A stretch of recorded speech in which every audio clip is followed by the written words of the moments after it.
yeah, so don't believe me. Don't believe what you see on the internet. And if it helps, cool. If it doesn't, I'm sorry. This is free advice. This is free information. Free information is just as much as it's worth. Everything here, I probably should have said this in the very beginning. Everything that I'm talking about here is personal experience. Just what I think.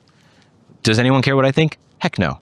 Heck no. No one's going to listen to this far in the episode except for maybe the one guy who asked the questions. And how well I can edit this episode or this little vlog. Okay, so it is sunny. I'm going to find some shade actually. So this is going to be okay, this is going to be a little bit different than usual.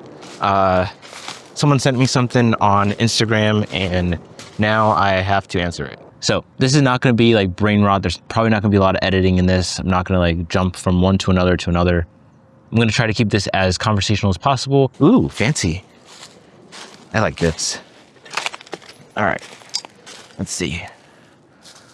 Green. So first question is how to get yourself back to work when you are in constant state of fuzz, deep emotional instability, etc.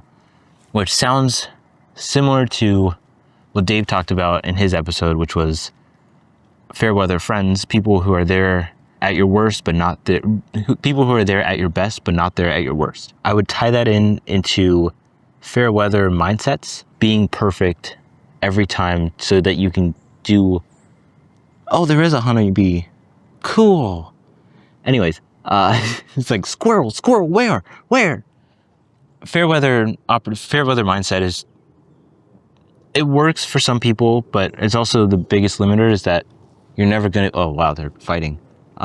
This is really a squirrel moment, trying to assume that every day is going to be perfect and that every opportunity that you get has to be done the right way the first time. So it's like 100% perfect or 0% not going to get it done. And not getting it done is probably worse than not having the discipline to get it done. These bees are very angry, so I go bye-bye. Do 70%. Like if you feel 70% ready to do something, cool. If you don't, then do something else where you feel 70%. So let's say today you don't have that 70, okay, maybe not 70%. I feel like a lot of the guys that I know are going to be like, well, 70% isn't a good number. It should be like 60% or 50% or no percent. Point is, find a good balance where it's enough where you're saying, I'm getting this done.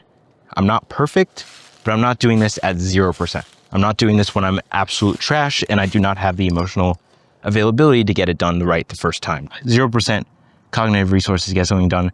That's worse because you could possibly become counterproductive. Counterproductivity is probably worse than actually being productive, in my opinion. Just having the discipline to do it.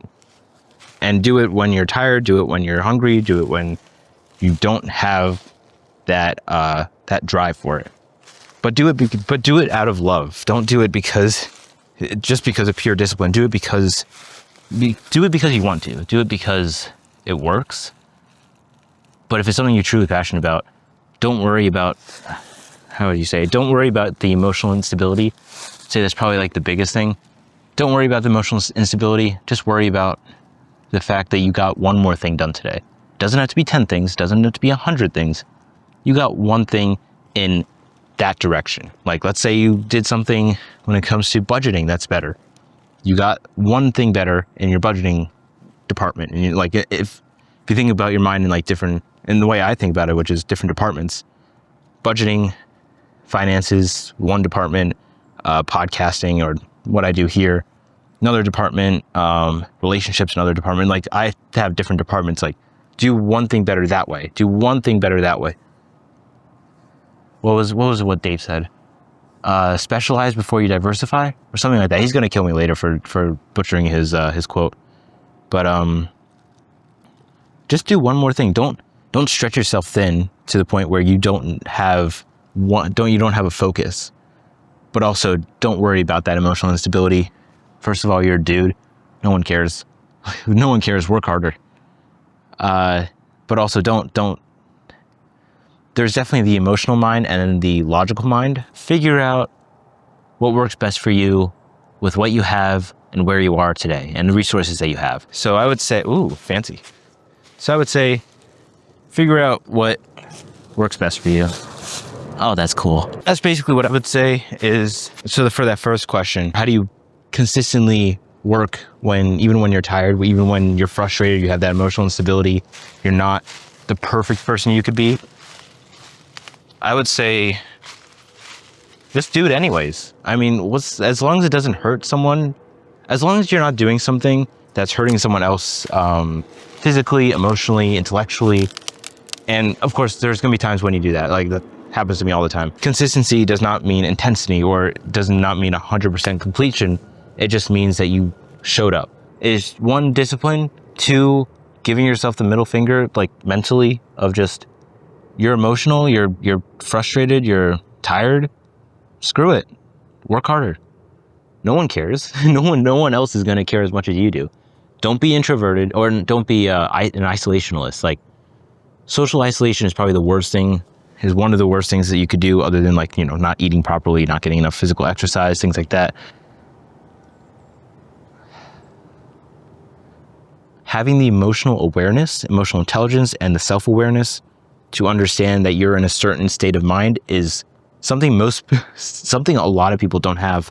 But also knowing that you're going to not be perfect when you're working is also something to understand. Just do it anyways. No one's going to care. You're going to be better tomorrow. That's all that matters. It's going to be frustrating. It's going to be stressful. Dave said one thing on the podcast. I've referenced Dave 3 times so far, so I'm going to say it one more time. Be proud of yourself despite your setbacks. How to build self-trust and self-belief for broken individuals who have a series of unfortunate events. So how do you trust yourself, and how do you believe in yourself despite your past traumas? Okay. That one's tough. The first thing I would say is, why not trust yourself? Why not believe in yourself? These boots are really not good. Like, I'm not very aware for how these boots work, but believe in yourself, trust yourself, but also know that you're not going to get it right the first time. Well, now that just goes to, how would I define trust? How would I define self-believing? I'm going to gloss over this just because I don't know the best way to answer it. I would look externally in order to define it internally. What would I see in someone that I trust? Someone that is always there for me? Probably not, because everyone has their life to live. Someone who is always complimenting me or always lifting me up, even when it sounds artificial, like their tone of voice just sounds like they do that with everyone. No, wouldn't trust them. I would trust the people who have been there over time, who've always been there despite 2, 3, 4 years going by.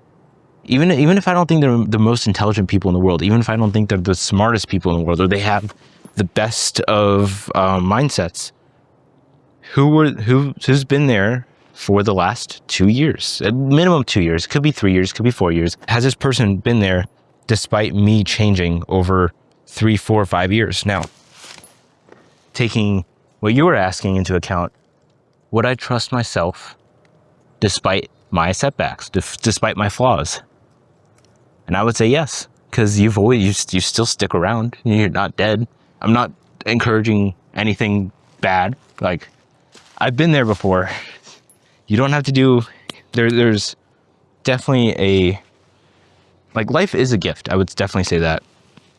Despite the bad things, despite the good things, or no, despite the bad things plus the good things, life is a gift. And in order to trust myself, well, it's more of a standard, a requirement, a bare minimum that I already trust myself, because, well, I've been there. I know what I've gone through. I'm the only person in the world who would know everything that I've been through and everything that I experienced, everything that I felt. So why wouldn't I trust myself? It's almost like an absolute.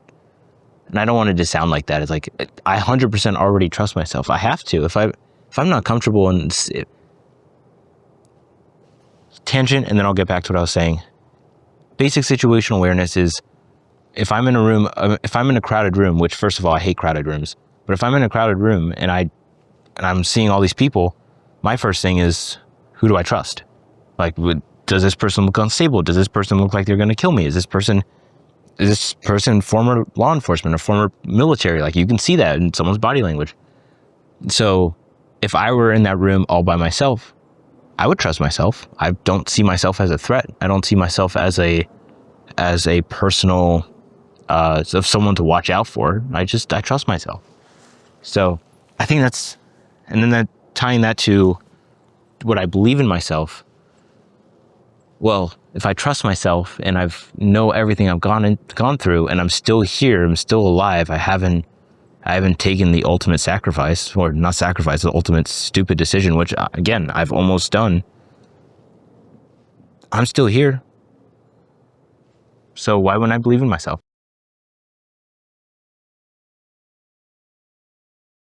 All right. So your question is I have no idea. Oh, it probably is. All right. This is not stable. Oh, well. All right. So third question is how to find peace and learn self-focus in this constant world of stimulation. So two things: peace and focus in a world of, I don't know if stimulation is a thing, but rather information. The total amount of information that you can easily see anytime, anywhere. You get a text message, it's instant.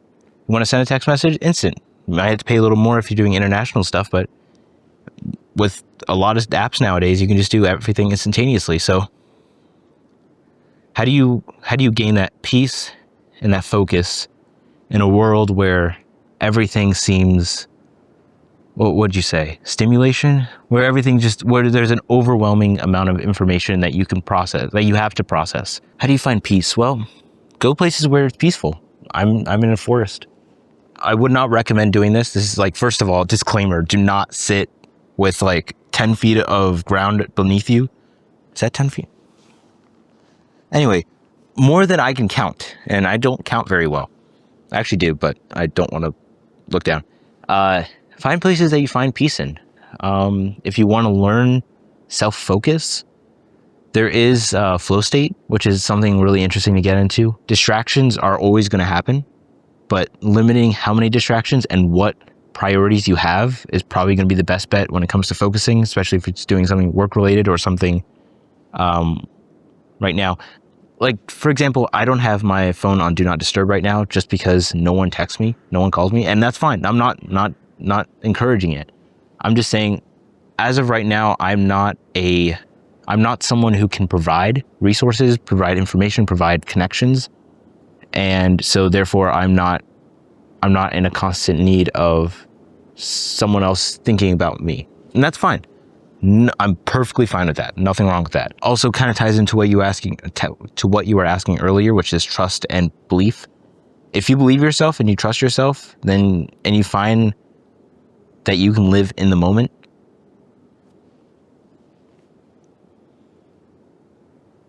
I think that's the best thing to do. Just live where you are. If you can find a forest, I mean, not everyone has the luxury of going to a forested area that doesn't have like poison ivy and boa constrictor. Okay, maybe not boa constrictors, constrictors, but like this, I don't feel unsafe being here. I don't feel, of course, this is pretty stupid. Don't do this. This is, I shouldn't be sitting on this anyways. Although I do want to go to the tip over there, but I think that's going to be pushing my luck. But my point is, find somewhere where you do find peace, but also know that there is the value connected to that. So if I came to the forest every single day, I probably wouldn't find it as valuable as rather if I went to the forest if I went to this forest one day, went to another forest another day. If you have that luxury of finding, and it doesn't have to be a forest, whatever, if it's maybe not a coffee shop, whatever has the least number of distractions. Peace is what? The absence of distractions. Or oversimplified, I'm sure there's a better definition for it. Peace is the absence of distractions, absence of information, absence of everything. But also if you're absent-minded, that's really bad. That's like, don't do that. That's a bad thing to do.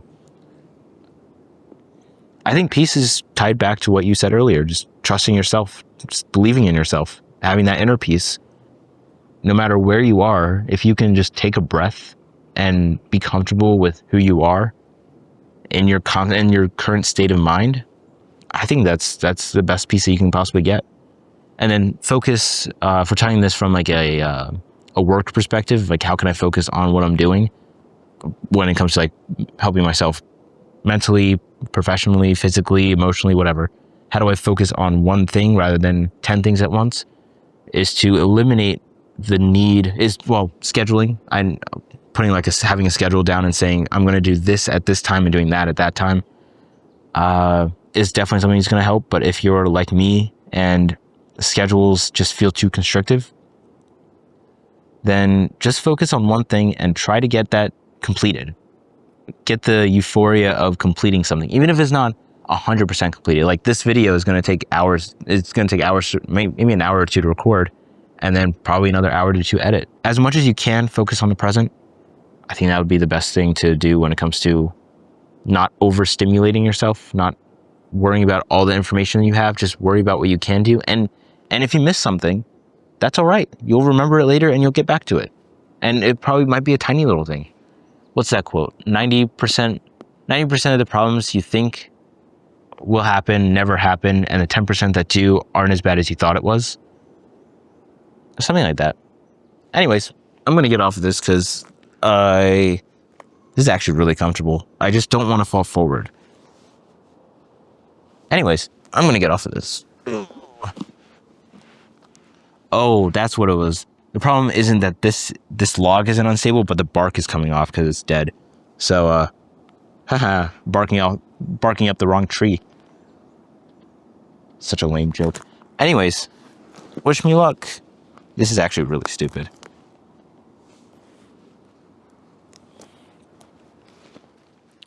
Mostly because the boots I'm wearing are water boots because there's a little river over yonder. Over yonder. There's a river over there. It's somewhat deep, so I can't wear my normal boots, which I am very comfortable around. These are what, half calf. Well, I'm very tempted to just jump, but at the same time, there's a bee right there. So no, it left.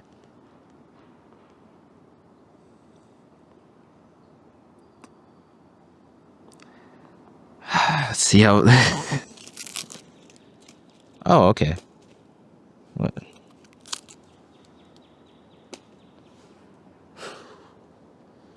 Okay, well, we'll see. Or I could just shimmy.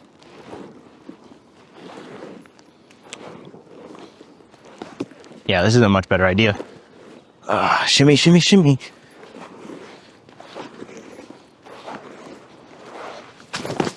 All right, so hopefully that was good. Hopefully it didn't. Nope, camera's still rolling. Good, perfect. Much better. All right, so. Oh wow, that camera is toasty. Okay. And it shades, so that's good. This camera does not have an internal fan, so if it dies, I am still. Oh, okay, much better. I don't know if this is gonna get it properly, but there are some quackers in the water. Nope, they are gone. Anyway, they were closer to me. Now they're not. I could do that. All right, this shouldn't be surprising at the every time. All right, this shouldn't be too surprising, but I'm gonna do something really stupid, and I'm gonna love every part of it. So, stupid, not as in like it's a actually stupid decision, but rather it may be. Oh, spiderweb. Here's my perspective. This is cliff. I go off cliff. I go into water. I stand right there, and I'll be, camera will go right there, and I will go somewhere in the center of that screen. So, yeah, let's see if I can do this with the camera on, because that would be really stupid, and that's something I would definitely do.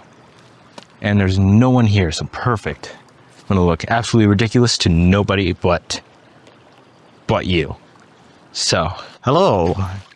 So, the only problem is that the light is in the wrong direction, so I'm gonna do something different. I wish I did the other spot, but I don't see anywhere over there. Oh, there is. There's a little clearing somewhere down. Anyways, I'm gonna stand over there and then answer the other question. So we'll see. Let's see. I'm mostly just worried about positioning, whether or not I will come off on camera pretty well. Well, I'm already pretty ugly, so that's fine. Where am I? Okay, I think that's about centered. All right, so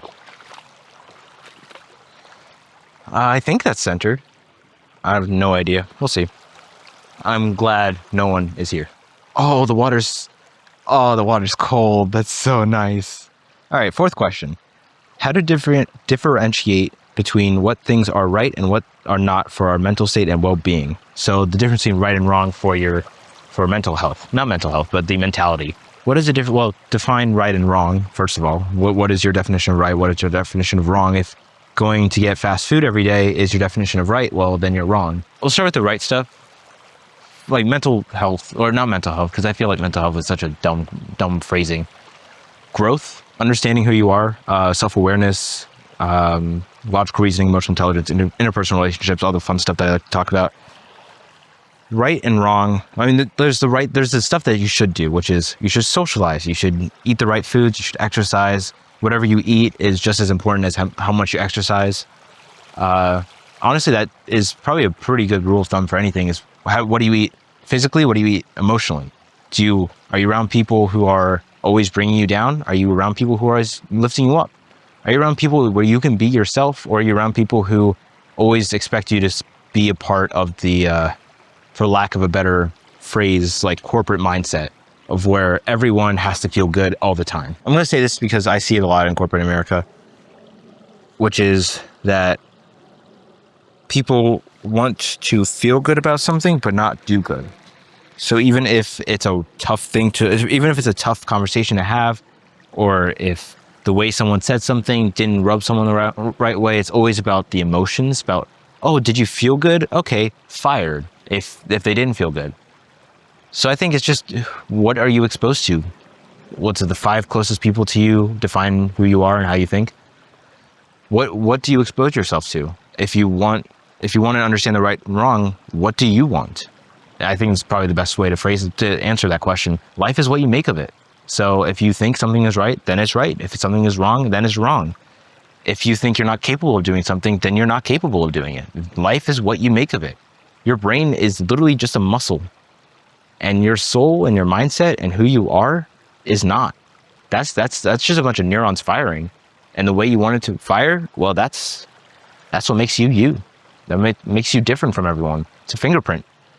Like, your finger is not your, like, if you think about your hand, the brain is like a finger, and your fingerprint is like your personality, who you are. Well, your actual fingerprint can't change, but your mental fingerprint can definitely change, or even, well, it doesn't have to change differently. It just becomes more not solid, starts with an S, not solidified, more secure. That's a word. More secure in what you want to do, and secure in what it is, what it wants to be. And when you find what vibes with you, then you find something that vibes with you. If you don't, like this makes absolutely no sense to a lot of people. Why would I want to stand in the middle of I don't know what you call this, not embankment, like a tiny little stream? Why would I want to stand in the middle of this? I could fall. Well, my microphone could it almost did slip out. I like this. This vibes with me. Like, if I could keep going. Let's see. How far can I go? Like, I just have that constant curiosity of, like, how far can I go? How far is this? Like, that's somewhat deep. It might not seem like a lot from that perspective, but that feels like it would almost get into my pants. Okay, now my pants are dirty. So what? I mean, life is life. Life is what we make of it. So hopefully that is a good answer. You get to see some brown, ugly dude. Heck yeah. Some people are like, why do you call yourself brown or ugly all the time? Like, because I am. Like, I'm secure about that. I love the way I look. I don't care what you guys think. I love the way I look. Now, I do know ugly people, so they do make me feel better about myself. It's like, wow, I could be a lot more ugly. I could look terrible. I'm going to go that way and see where that goes. Whee! Oh yeah, this is the little, I don't know if it saw it on camera, but that's the little stream. Honestly, I'm going to do something.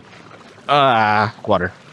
I'm going to do something different, or wasn't planning on doing this, but I want to try it, see how it, oh, fudge. There we go. Okay. I'm going to try something, see how it goes. See how you guys like it. Just something like a little intermission.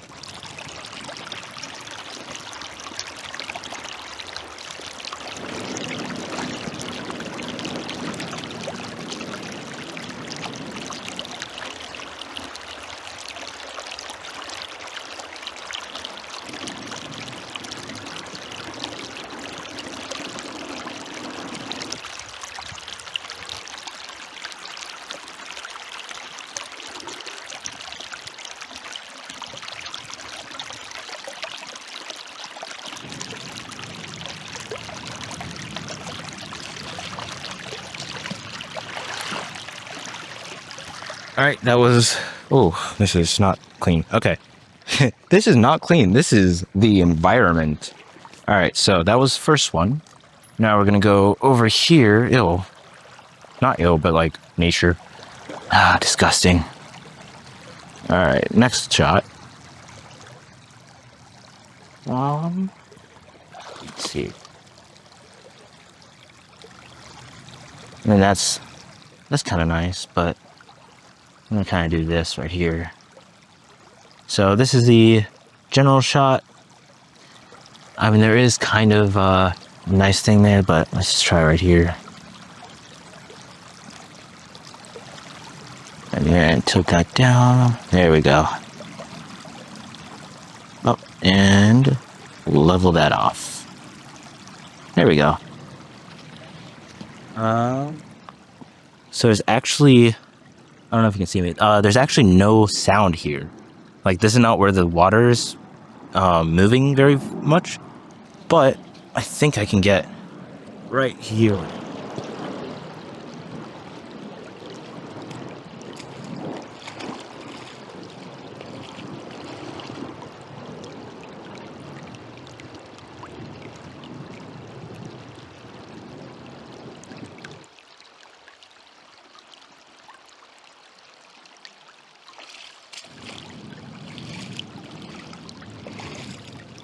Donuts of Water Adventures. I think there's 2 more questions. Ooh, that might be fancy. That actually look. Let's see. I don't know. Do the other. All right, cool.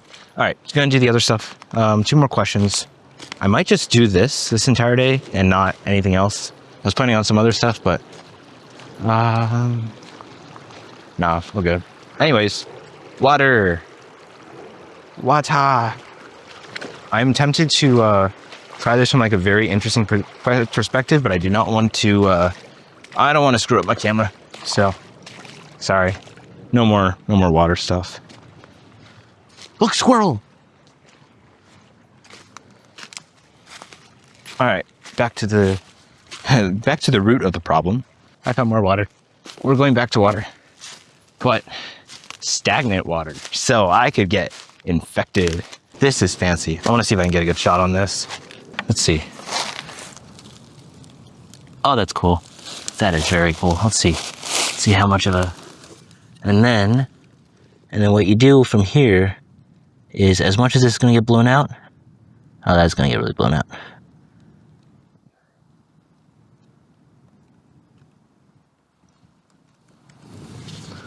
Let's see. Oh, no. There we go. Much better. Anyways, cool perspectives. Now you get to see the sky. And then, hola, ¿cómo estás? I still don't know what that means. Do not correct me, Dave. I don't need to hear it. I'm kidding. Correct me as much as you want. All right, stagnant water. Perfect. Oh, this is really stagnant water. Like, I mean, seriously. Oh, it's disgusting. Not disgusting. I don't really care too much. Stagnant, but you can. I don't think I'm not gonna put my microphone next to it, but I can feel and hear the difference between stagnant water and not so. Well, I mean, it's not stagnant anymore. Obviously, I just walked through it, but normally stagnant water and not so stagnant. Let's see, where am I? Is that me? Yeah, okay, that's me. All right. So, oh, that's not stable. Just like me. Kidding. So, how to let go of the past, forgive people, and forgive yourself. Yeah, that definitely ties into that quote from Confucius or someone. Learn to let go. That is a key to happiness. How do you let go? Well,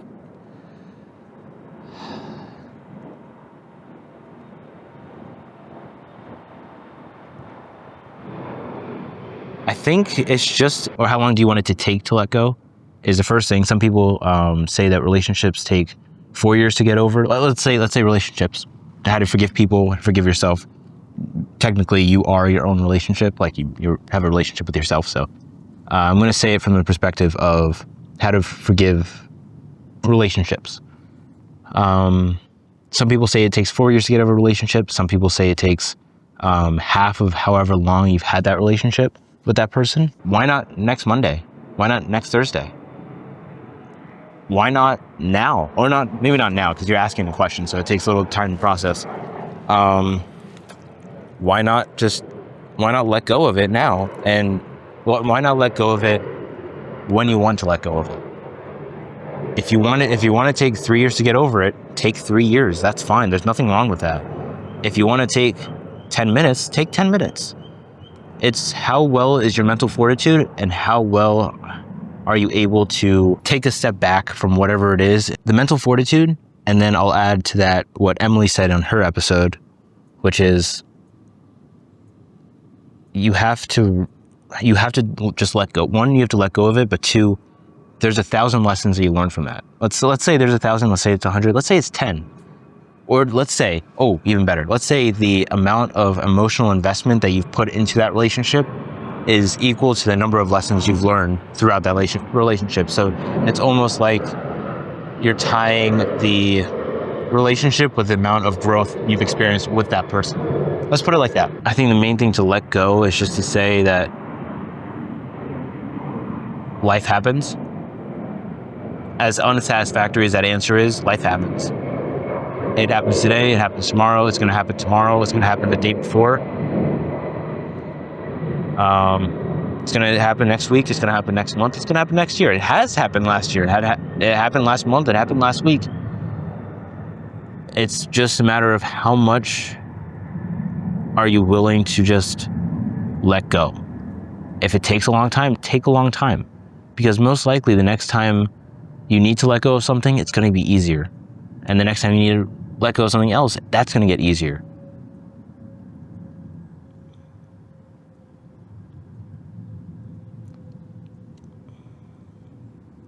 But to forgive yourself,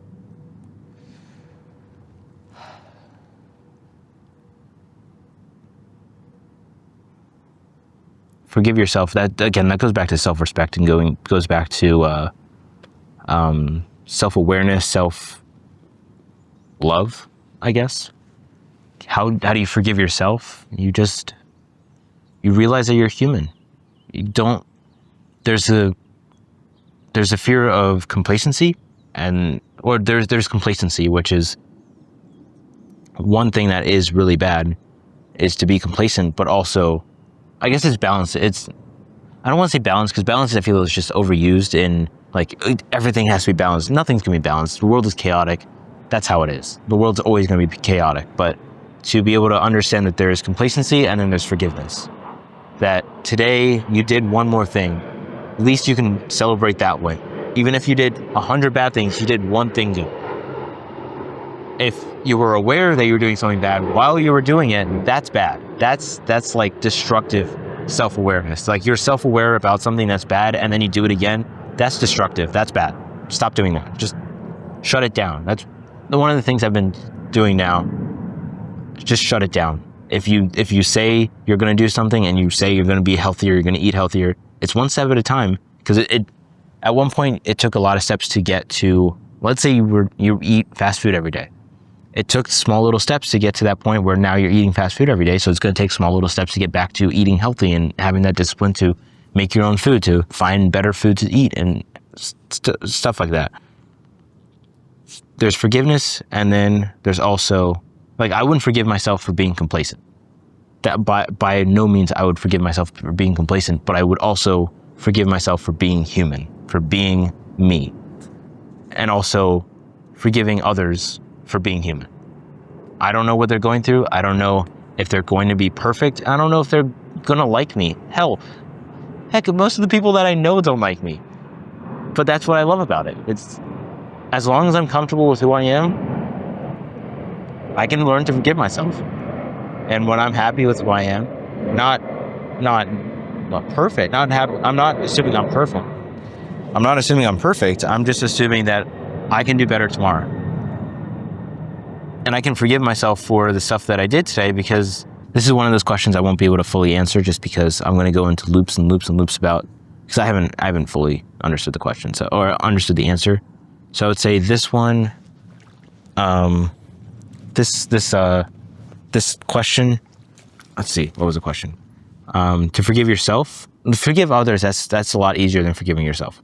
So to forgive yourself, I won't be able to answer fully. To understand self-trust and believing in yourself, that's going to be a little harder to do. And then what's your sixth one? How to find joy even in most traumatic experiences. So when you're going through that trauma, oh man, that's tough. Oh, that's tough. That's tough. So like you're going through it, and this is going to go back to Dave's first episode. Worry about it later. You're going through something really traumatic. You're going through a lot of stuff that like your mind is trying to process. Let's say, I think death would probably be the best way to kind of put this into a frame of mind. Someone died, a friend of yours died, someone really close to you died, or they're not the same or actually no, we'll keep it to that. Someone died. They are not in your life anymore. They're not with you anymore. I don't mean like they moved on or they moved to another person or something. I mean like they actually do not exist anymore. Your brain, my brain. Everything here, I probably should have said this in the very beginning. Everything that I'm talking about here is personal experience, just what I think. Does anyone care what I think? Heck no. No one's going to listen to this far in the episode except for maybe the one guy who asked the questions. And how well I can edit this episode or this little vlog. This goes to what Alex Ramosi said, which is to allow yourself to be unhappy when you're doing stuff, and whether that's through trauma or work or just self-improvement, it's okay to be unhappy. Happiness, in my mind, my opinion, happiness is temporary, joy is eternal. So as long as there's short-term unhappiness towards long-term joy, I'm fine with being unhappy. I'm fine with to be able to process, because emotion, by, what's that, Dale Carnegie, I'm going to paraphrase here because I don't remember the quote word for word. When dealing with people, remember that you're not dealing with creatures of logic, but creatures of emotion. Humans are by nature creatures of emotion. Doesn't matter how logical someone is or how much they're able to, like, how like superpowered or how monumentous they might seem or might be portrayed. Humans are emotional creatures, and if you just allow yourself to be unhappy, don't be like, if it gets to like depression, anxiety, stuff that's like it gets deeper and gets worse, that's something else. First step, it's okay to be unhappy. There's nothing wrong with being unhappy. But if that starts cascading and building up, that becomes a problem. Now, let's say you get to that point where you are cascading towards depression, anxiety, and stuff, and coming from someone who has been there, I don't want to say that like at the time, I didn't realize that became my new baseline, that everything else just seems happier than depression. Whatever has made you happy before, do that. Don't ignore reality. The worst thing you could do is to get out of reality, start playing video games, start like stress eating, or start like binge watching, in the case of in the United States, Netflix or something. I wouldn't say don't escape reality, because that trauma is not going to leave if you don't face it. Because things that you don't face are not going to leave. They're just going to be on the sidelines, and like kind of like the stagnant water. It's actually a really good analogy. Think of it kind of like this river, where right now it's stagnant. There's parasites. There's all these bugs here. If you look at it, the sound of the water, it sounds terrible. Like you can hear that it's murky water. The ripple effect. This is like it's very dense. Stuff is building up. Parasites, disease, whatever you want to call it. Stagnant water is bad water. Now, think of it kind of like, think of it like this river. If it's moving, at least it's cleaning itself out. It's constantly moving. It's constantly cycling through itself. So don't escape reality. Just be like a river and know that when it rains, dirt will accumulate. Dirt from everything else will accumulate, and the waters will look really murky. But if you let the water keep running and you let it keep going, it will slowly clean itself up. So I'm not saying lean into that trauma. I'm not saying lean into that trauma. What I'm saying is keep doing what you always do. Don't allow the emotional attachment of that trauma to go into the stuff that makes you happy. If you start seeing that, stop that, because what makes you happy are going to be the small little things that really keep you going. But be like the water and just keep moving. Keep moving. It gets dirty, it gets gunked up, and like all this dirt comes around. Guess what? If it's still moving, that dirt's going to go away and it's going to clear up pretty well. Or you can look like this and be very repulsed by it. Now, if you're already like this, if this is what you feel like, this is a good analogy to who you feel like right now, well, then whatever's blocking you down the line, just unblock it. Let it go. Just move it out of the way, no matter how much you want to hold on to it. And it takes time. It takes time. Just give yourself oh, fudge, there's mosquitoes now. I do not want to know what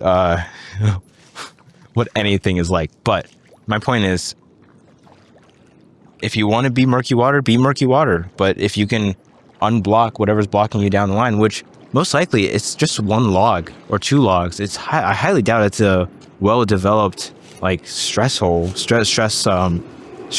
So find what makes you find what's holding you back. Do one little thing at a time, and then when you let it go, well, guess what? That water is going to look a heck of a lot better down the line. Or in that case, right after the trees over there, of those fallen trees. So let's see, where am I? I was over there-ish. So now we're going over here. So let's see what's blocking it. Oh, look, something's blocking it. Wow, what did I say? Okay, I'm not gonna be snarky about this. So blocked, right? Still stagnant water. It's actually really no water here. There's a lot of dirt blocking it. So you probably have to dig out that dirt a little bit. And this is kind of stagnant water here too. Let's see if I can. Here we go. All right, so this is also pretty much stagnant water, and there are frogs in here. There's weird stuff in here. I do not know how deep this water is. I really hope I don't get sick, but if I do, at least I will have an excuse. Not going to jujitsu. It's actually a really stupid excuse. Don't do that. But whoa. Okay. Anyways. My point is, you might not realize it, but that's dirty water I just walked through. Hey, look, more dirty water. It's a tiny little, this is like, there's physical dirt here. Kind of blocked. Can't really see anything. Oh, that's not working. My bad. I really hope this works out in post. Anyway, more dirt, right? Oh, look, stagnant water, right? And then, oh, look, more dirt, more stuff. Sorry, this is called suspense. This is called building up to something. And then, whoa, look, even more. Actually, this is really bad. I won't even go in there. That's really murky water. Only to realize, water, moving water. This is actually, I'm actually kind of this is actually not a good analogy because this is technically like a little bystand. I don't know if this actually might be true for here. So basically, the river probably at one point, I don't know if this is a good analogy. I'll see what it's like in post. The water comes from over there and comes down, rolls through here, and right now it's going that way, as it should. That's the path of least resistance. But I'm going to take a wild guess and say at one point that was the river. The river came something like this, went that way, and that was the old river. And then something happened over time. It started growing, it started moving around, and now you got actually, now that I'm thinking about it, see how far I can do this. All right, so me, right? River, old river, comes across, right? And then I'm going to say where this little dirt thingy is. I'm not a geologist. I'm not a biologist, whatever. I don't know if this is true, but that right there, probably this right here would have been where it ended, stopped right there-ish. and then curved this way. And then now it's all murky and all gunked up and everything. So what's the analogy? The analogy is your past is probably not as bad as you think it was. Your future is your present, because that's just somewhere else. That's going somewhere else. That's, that's life you didn't have to live. This is the life you have to live. The one that's already flowing, the one that already works, the one that's, like, if you look at the water here, I don't know how else can come off of camera, but if you look at the water here, that's some nice water. That's some, I mean, I wouldn't drink it, but I mean, if you want to, you can. Go ahead, knock your stuff out. My point is, the water might look murky. That's all right. Too close. Fudge. Okay, there we go. But, like, again, I don't know if this comes out well on camera, but the water here sounds like water. It sounds nice. It feels good to be in. Like, that sounds like water. That water over there was stagnant. That does not sound good. So, point being, and then you have these, like, tiny little ones. See? I don't know if that's, there we go, yeah. So, you have tiny little ones. Life happens. Everything happens, but guess what? If you keep moving forward, there you go. And guess what? I am going to do something really stupid. I'm going to see how far I can go with this water. Okay, that's actually really too deep. Anyways, that's about it, actually. Hopefully that helps. I don't know. Yeah, I don't know. So, kind of going to what you were, kind of like what you started with, which is like loneliness. It sucks.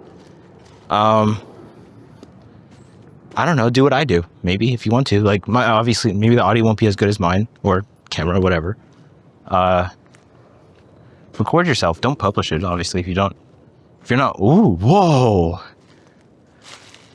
There's a lot of ill. Those are all ants. All right. I hope you don't have ant phobia, or whatever they call it. But that right there, that's a boatload of ants. See if I can get this up a little bit.